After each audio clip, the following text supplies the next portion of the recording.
Hello and welcome. Thank you for joining us today for our Ask an Angler webinar on tail fishing or bank fishing in the tailwaters. This is a pretty exciting topic for bank anglers, especially. Tailwaters are kind of just the greatest combination of all the best types of fishing. You're getting all the elements of fishing kind of small water. Even in these massive tailwaters, you're fishing a pretty consolidated section of water. In a lot of them, you're going to get a lot of like the river and creek principles with the channel and the current that's in there. And you're also going to get the benefits of what you kind of go to the big reservoirs for, which is a diversity of fish species. And in the tailwaters, especially in the springtime here in Oklahoma, end of March, all through May, all through April into June before it starts to get really hot, you're going to see some of the best fishing as far as targeting really big fish of a lot of different types of species in a very condensed portion of water, as opposed to getting up on the actual main lake itself and fishing from the bank, where you really have to just be in that perfect spot for the perfect species at the right time to really have true success in a day of fishing. Whereas with tailwaters, every day is going to be different depending on how much water they're generating, where you're at, water temperatures, all of that. But these tend to be deep basins. You're getting oxygen rich water that's getting pulled, this colder water from the bottom of these big reservoirs. So it keeps current and oxygen, and it's just really conducive for fish. Also, you get during flood stages, a lot of fish get washed down out of the main lake and end up in these big basins and these tailwaters, and they're able to grow there because they're getting an endless supply of food that's getting sucked through the dam. And at this time of year, especially in the later winter, early spring, you have a lot of shad die off in the main bodies of water, and those are getting sucked through the dam. And the key species that we really target here in Oklahoma in our tailwaters, well, you could have any number of species that exist in the state. The real big kind of popular species that you're going to find at many of these tailwaters, especially the big reservoirs, are going to be your catfish species, your temperate bass species, so striped bass, hybrid striped bass, white bass, and then saugeye and walleye. Those are going to be the three real big species that people target. And you have just the opportunity to catch, some true giants in these tailwater sections. And then depending on where you're at, there could be a good crappie bite. You're going to have some bass mixed in certain areas, largemouth, smallmouth, spotted bass, and then a lot of the other, fish that we may have. So non-game fish, big buffalo, big carp, things like that some people like to target. So today we're just going to kind of talk about what lure selections. These asking anglers are really geared towards artificial lures. Live bait is obviously going to be the number one choice of anglers in most situations, just because you're trying to mimic with an artificial what is the natural bait source. So using natural bait is always going to be the top option. We'll touch on that a little bit, but this is to get you going on when you want to throw artificials in these tailwaters. What you're looking for to have success right off the bat. And then you can refine your approach from there, depending on time of year, what species you're targeting, and where you're fishing at. So these are meant to be conversational. Please use the chat bar throughout the course, and we'll address questions as they come up. Instead of waiting until the end, you may forget what we were talking about and you had a question. So type it in as we go, and we'll address them. And let's go through the lures first, and then we'll work our way into some of the top public destinations and the time of year, and we'll go from there. So today we're going to focus on a fairly consolidated bait source or a lure source that you're going to use when you're in these big tailwaters, even during times of low release. You're still dealing with a lot of water as far as depth and current. These are unnatural areas. So they were created through building the dam on a native river or stream. And so there's a lot of debris in the water that gets left over from the dam, big rocky boulders, concrete slabs, lots of things that are going to affect not only the native river channel that once existed there, that over time, at this point in time, all of our reservoirs are fairly old. A lot of them are reaching kind of the end of their life expectancy. So there's a lot of silt in that comes in, but because you have those big heavy flows and spring floods, a lot of that gets pushed downstream. So you're typically dealing with fairly hard bottom. Um, but every tailwater is going to be different as far as what is in the water as far as danger goes, snags and hangups, and you kind of have to, feel your way out. So we'll talk about the artificial lures that you can use that are good when you go somewhere new where you have a less likely chance of getting hung up and a better chance of, finding a pattern or finding a particular species. So I'm going to start with our hard baits, and then we'll kind of work our way towards some of the soft plastics. The soft plastics are going to be fewer and far between because you can obviously go to any tailwater and throw curly tail grubs, big curly tail worms, anything that you might use in bass fishing that's going to get the attention. But when we're dealing with tailwaters, and when tailwaters are kind of at their peak fishing, is when they are generating some water. We look for just low to moderate generation. It's going to make it the easiest for bank angling when you're really getting into flood stage and rushing. One, it poses a safety hazard, especially in the smaller tailwaters where you're dealing primarily with fishing from riprap. The bigger reservoirs and those tailwaters that have 10 gate dams will oftentimes have better or safer public access, big cement pads or sandy beaches that you can stand on. But in the smaller tailwaters, you're probably going to be fishing from some form of rocky riprap, which is going to become increasingly dangerous the higher the flows are. So hard baits are really kind of your first artificial lure choice, especially if you're going somewhere you've never been before. Those hard baits are going to fish good in this faster moving and deeper water. They're often heavier. You don't have to pair up a 3-inch grub with a half ounce jig head. You're using lures that are already a half ounce and above, that are going to dive down to that depth either due to their weight or because they have bills or lips on them that are going to reach a certain depth. So those are really kind of your starting off point. And there's 3 main hard baits that you're going to look to utilize. Those are going to be lipless crankbaits, lipped crankbaits, and spoons and slabs. So essentially what we're trying to do is we're really trying to mimic shad. A lot of your blue catfish, your temperate bass, white bass hybrids, striped bass, and then any of the other predators that may be in there that rely heavily on minnows or shad as their primary forage. They're really looking, for shad that have either live in the tailwater system and are going to push up into certain areas in their school, or they're going to be looking for shad die off, or just fish that are getting flushed through the dam that are either discombobulated, are going to die, or are already dead. And so that's where the hard baits like spoons and slabs are going to come into play, because those are really geared towards mimicking a dying shad or a dying bait fish, a real easy meal for a blue cat or a hybrid striped bass or white bass. Your striped bass are going to look to be a little bit more of a predator. You're going to get more of a bite action from ripping big swim baits or big crankbaits through the water or up on top, and you can't outreel a striped bass. So striped bass are great because in our tailwaters they're usually of significant size, and it's just a fun power fishing where you're throwing bigger lures, heavier equipment, and really moving that through the water column. It's not a finesse fishing.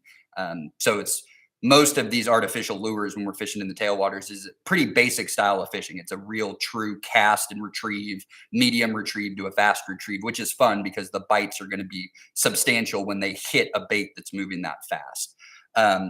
So from a rod and reel perspective of what you should be looking to use anytime you go to a tailwater to fish, if you're not setting up for something like paddlefish, or you're going out there to fish live or dead bait for big catfish, where you're looking to utilize a surf rod or just a really, really heavy action rod that was designed for catfish.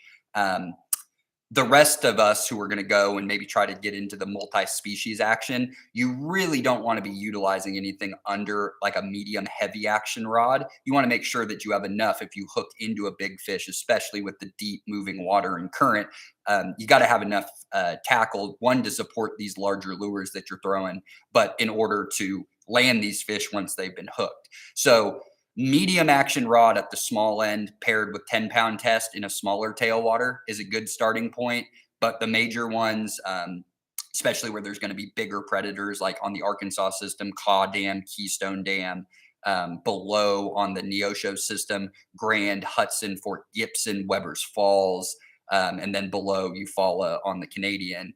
Um, you're really looking to be utilizing either a medium heavy or a heavy action rod, starting off with pound test in fluorocarbon or monofilament. That's going to be at least 12 pound to start, probably up to about 17 pounds. And if you're using a medium heavy or heavy action rod, you're going to be able to hold on to those 15, 20, 30 pound stripers or 15 to 20 pound blue cats. And then obviously you have enough equipment to pull in all the smaller predator species like the hybrid striped bass, white bass, black bass, crappie, saugeye, walleye, sauger, anything like that that you might run into.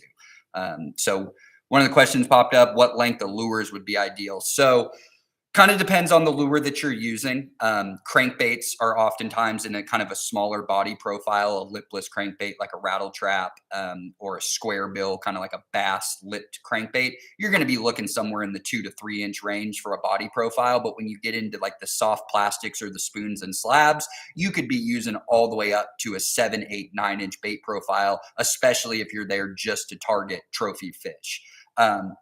So I'll start with our slabs and spoons.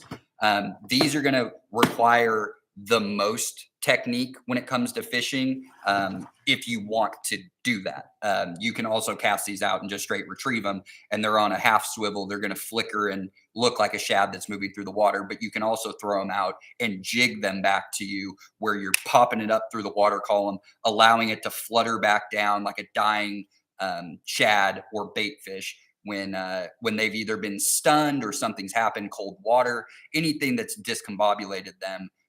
They kind of go into this darting motion where they'll have a quick dart and then they're kind of resting and fluttering and they'll dart again. And then especially when predators are nearby, they're going to do that anyway. So utilizing a spoon or a slab, something that is going to range from on the smaller size in your 1/4 ounce, something that's about from your knuckle up on your index finger. This is going to be kind of the smallest size. So when water flow is minimal, or maybe you're fishing kind of down from that current, looking for white bass or hybrid striped bass or crappie, a 1/4 ounce slab like this that you can either put a swivel on, like a snap swivel, to allow it that kind of half twist action, or you can also tie your main line directly onto it for more of a jig of pulling this up when it lands, goes through the water, allow it to sink a little bit, don't let it go all the way down to the bottom, and then you're just going from 3 o'clock to noon and then picking up the slack. But you really got to pay attention to that slack as you're picking it up. Most of the bites when you're using a spoon or a slab and you're jigging it are going to come during the fall, if you're not straight retrieving them where you get a fish to tail it. Otherwise, they're kind of looking to grab it as it's in that dying motion. So what generally happens is you'll see your line tick or move a little bit when there is that slack in it. And that's when you're just cranking to find that pressure and set the hook. But on the smaller end, your 1/4 ounces are going to look like this. These come in just these basic shaved silver pieces, and these are great.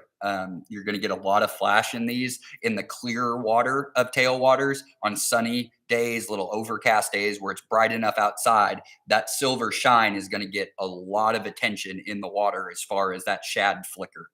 When you're in more turbid water, or maybe they're generating a lot, and you're looking to get more of a reactionary bite or try to get those fish to key in a little bit better to the location of your bait when you're out there, you might elect to utilize something that's more in like a chartreuse pattern. So they make a lot of spoons that are going to have that silver and white flash, but they're also going to have that iridescent chartreuse mixed in with them. So in turbid water, anywhere in the state of Oklahoma, chartreuse is always going to be a good tried and true starting color. And then as you get into the clearer water, more natural colors like a silver that are going to better mimic those shad. And they also make lifelike spoons and slabs that have been painted or printed on, that are a little bit more, give a little bit more lifelike. So something like this, where you're getting that dark back like a shad, a lot of that shine in there for the flash, and then the silver bodies. And these are going to range. What you're looking for is anywhere between an ounce and a 1/4 ounce. They make them up to 2, 3 ounces. That's just going to be a lot to throw unless you're willing to get out there when it is significant running water, especially for like striped bass or blue cats that will get ultra aggressive in those real heavy flows because they're big enough and they're built to withstand that. Whereas the smaller fish are going to seek refuge behind boulders, any type of eddy or seam lines where they can get out of that more powerful current. That's where the biggest predators during those big releases during spring flooding, you'll see the best action on that. And that may be a time to size up into the 1 to 2 ounce range, just so your bait can get below the surface. Because when that current's ripping, you don't have a whole lot of time. Your line is rushing down in front of you. So in those instances with things like spoons or slabs or cast masters, which are kind of a little hybrid of both, where you got that shaved metal, and you can fish these on a straight retrieve, or you can also jig these up and allow them to fall. Depending on water current, you'll have to figure it out when you're on the water. But typically you're looking at casting like 45 degrees up current. That way, by the time it hits the water and it starts to fall and you either begin your retrieve in, it's going to catch up to being even with you pretty quickly. And then especially if you're trying to jig, it allows that bait to kind of fall more into the water column. It has less resistance. The farther downstream it gets to you, the more tension is going to be on your line, and the fall rate is not going to be what it should be, which is a slack line fall. If it's sitting on the back of the bait, it's eventually or back of the line in that current, it's just going to start to rise up in the water column. And with that water rushing through, it's just not going to be allowed to flutter. And you might get some bites, kind of like in fly fishing at the end of a swing through a run where that bait is tight to you. It's sitting in the heaviest part of that current downstream of you, and it's just sitting there flickering. And you can get a fish that'll come up on the back. But I don't use a whole lot of spoons and slabs that can be very effective for temperate bass species, especially if you're looking to target bigger ones and you have a ton of water, just because these are compact baits as far as their size profile and their castability. But because it's a shaved piece of metal, they certainly come in a much higher ounce range than you'll get out of a lipless or a lipped crankbait. So in real heavy flows, spoons and slabs are your best friend because it allows you to get deeper into the water column where those fish are sitting. Otherwise, you're looking at using maybe a top water or just a subsurface lure. Look, if you see fish that are up surfacing and rising. Otherwise, you want to be able to get down a little bit into the water column, and spoons and slabs, cast masters, those are going to kind of be your key to penetrating the water when you have those heavy releases. And like I said, you pretty much have two options to fish them. You cast them out, you can put them on a half swivel, little snap swivel, and just retrieve them in. It's just going to flicker through the water, kind of like a lipless crankbait.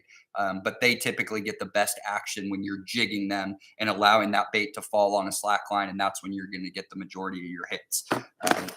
But certainly something to keep in mind when you show up to a reservoir and you get to the tailwater, and perhaps you didn't look at each major lake is going to have a release schedule, or at least a posting through the website of the owner of the lake. In most cases, that's going to be Corps, GRDA, or Bureau of Land Management, or Reclamation, and they'll have a website. Those are on our website, wildlifedepartment.com. If you go to the where to fish pages, click on a lake, it's going to list down at the bottom things like map of the lake, depth lines, USGS stream gauges, as well as lake level. And that lake level link is going to take you directly to the page that shows how much water is being released and where the reservoir is at in relationship to full pool.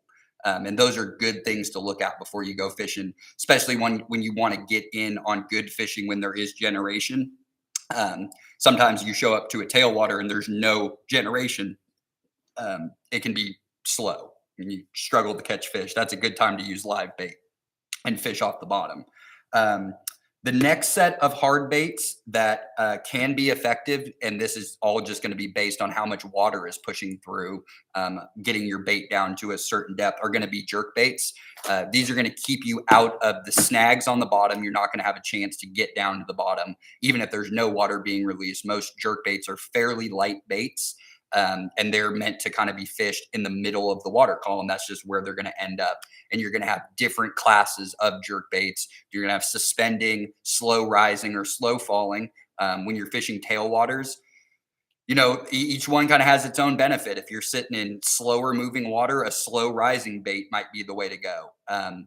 Suspending is going to be good in any type of water flow. But if you have low water flow, you might look to have a slow sinking one. Um, just so you're getting lower and lower down in the water column, fish will tend to gravitate towards the bottom of the water column when there isn't current or flow. As you get that generation, there's a lot of activity in the water, lots of bait coming down at different levels of the water column. It's really going to move fish around. And that's when fishing top of the water column, middle of the water column, you're going to find more fish. But on those low flow days, it's going to pretty much be down on the bottom unless it's early morning or evening and you have fish that are surfacing. And then obviously you're going to go to throw in top water or something that sits just below the film.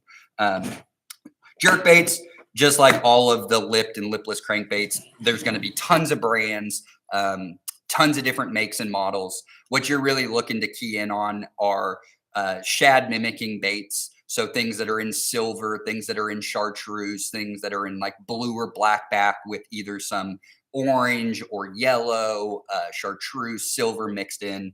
So good lures are just going to be um, something that's just a basic shad, black back, silver body, a little bit of a red patch underneath, or in that more stained or turbid water, looking at something a little bit flashier with that chartreuse and silver and red. Um, but with the jerk baits, the key thing is being able to get the bait in a position where you can work it effectively. And in most cases, that's going to be parallel or perpendicular to you, parallel with the bank, but working right back at you, perpendicular to the current. And you really have to tailor that as your own angler based on water depth and water flow. Sometimes it requires you casting a little bit upriver, knowing that those first few cranks to get that down to the water level that you want is basically not expecting a bite. You're just trying to get yourself to where when you're perpendicular with you, you get a few good pops and pauses over the course of 10, 20 feet of water right in that strike zone. And that's where you're looking to get that bite. And like with all of these baits, except for your diving crankbaits that are still going to be effective when they're fished back upriver towards you, because that current's going to dive that bait down even deeper and still work it the way it's supposed to. These baits that don't have the big bills on them, your spoons, slabs, jerk baits, lipless crankbaits, they're going to perform at their best when they are basically perpendicular with that current. That's going to give them the most erratic action. It's going to look like a bait fish trying to get out of that faster current. And that's where those bigger predators are really looking to attack, especially when you get them right next to seam lines. So anytime you see real fast kind of rolling water, and then you'll have a pocket of slack water on your eddy. The area that's in between those two sections of water are what are called seam lines, and it's just a little reprieve, and they typically become these buffet lines, and that's where a lot of the fish are going to look to sit.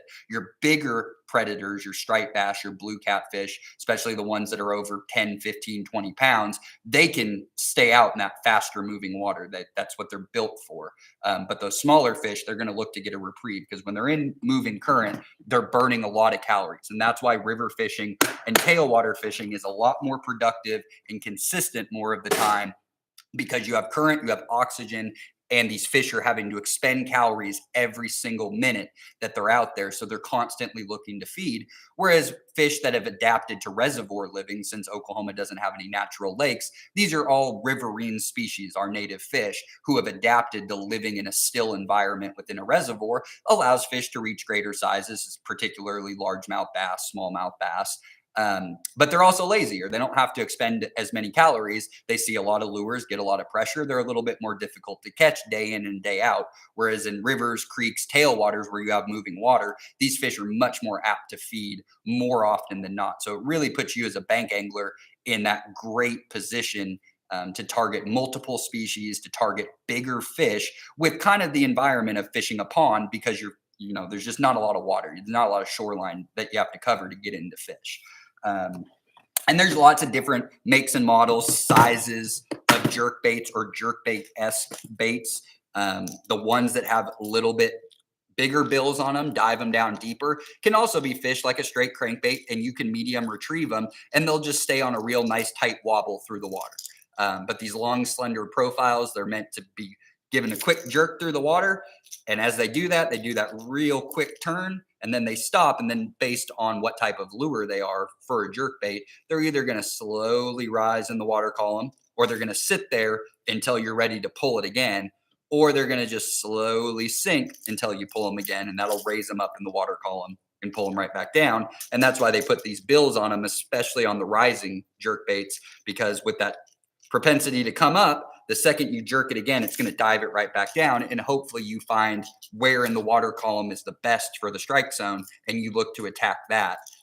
But these are going to be on the bigger size of your jerk baits. These are going to get up into that more of a 5-6 inch bait profile, but they do make things like this all the way up into that 8-9-10 inch bait profile. And if you're looking to specifically target giant blue cats, giant hybrids, or striped bass, utilizing those bigger bait profiles is going to get you bit more often in a tailwater. Normally in these, I'm a big advocate of sizing down. Tailwaters are the one part of fishing in the state where I'm an advocate of sizing up, especially if you're not targeting white bass or crappie, where those bait profiles are what they are just because you're fishing for fish that have mouths about that big on them.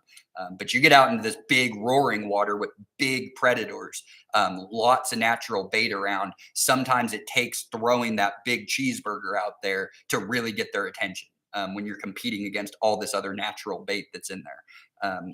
A lot of stripe anglers who fish the bigger tailwaters, like Eufaula, Keystone Caw, they're going to utilize like big slip corks or big balloons and throw live, 1 pound, 2 pound shad on huge hooks and cast them out and let them go down. And that is very common in the winter months. We're starting to come out of that where the fish are going to get a lot more active. They're going to be willing to give a lot more chase to artificial presentations, but definitely in the dead of winter, December, January, February into early March, live bait, especially live bait from that water source.